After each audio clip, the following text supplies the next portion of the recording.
The components required for this experiment are node MCU board, TDS sensor, water probe, connecting wires and connecting cable.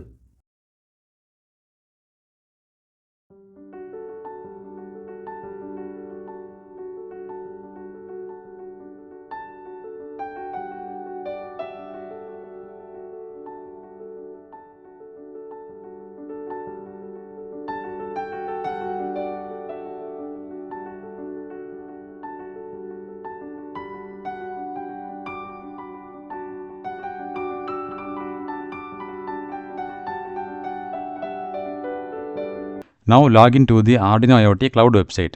Here enter the username and password and click the sign in button. Now from the left side menu, go to Things and here click the plus thing button. Now we can rename the thing name to Water Quality Monitoring.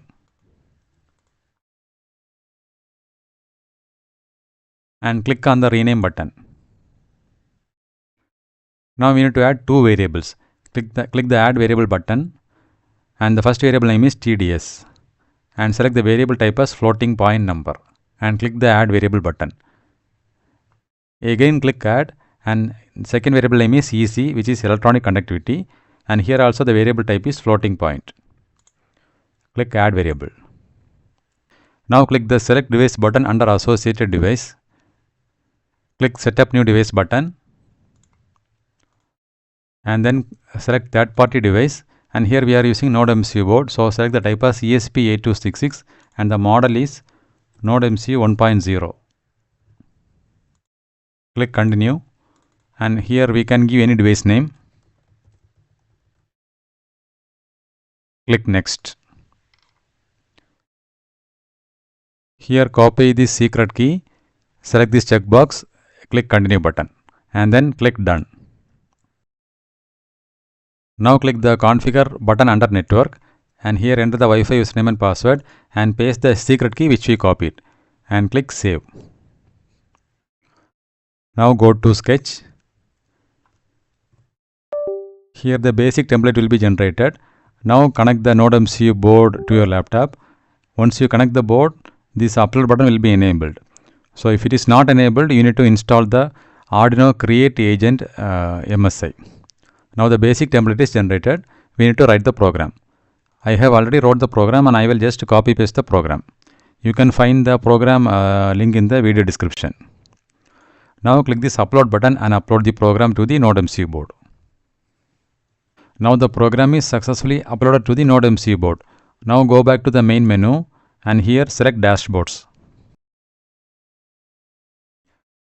And click the plus dashboard button from the top right of the page. Here also we can rename the dashboard name to Water Quality Monitoring. And click on the rename button. And then click the edit button here. Click add and add a gauge widget. The first gauge is for TDS. And then click the link variable button and select the thing and select the link with the variable name TDS. Here also click the link variable button. Here select the maximum value as 200 and click done. Again click the add button and select the gauge, second gauge for EC. Here also click link variable button, select the thing, select the variable EC, click the link variable button and here also give the value as 200. Click done and again click the done button here. Now the setup is completed. Now we can see how to check the output through the mobile. For that, install the IoT remote application from the Play Store. Once you open the application, you can see the dashboard which we created in the Arduino IoT Cloud website. Now click on the dashboard and from here we can check the output.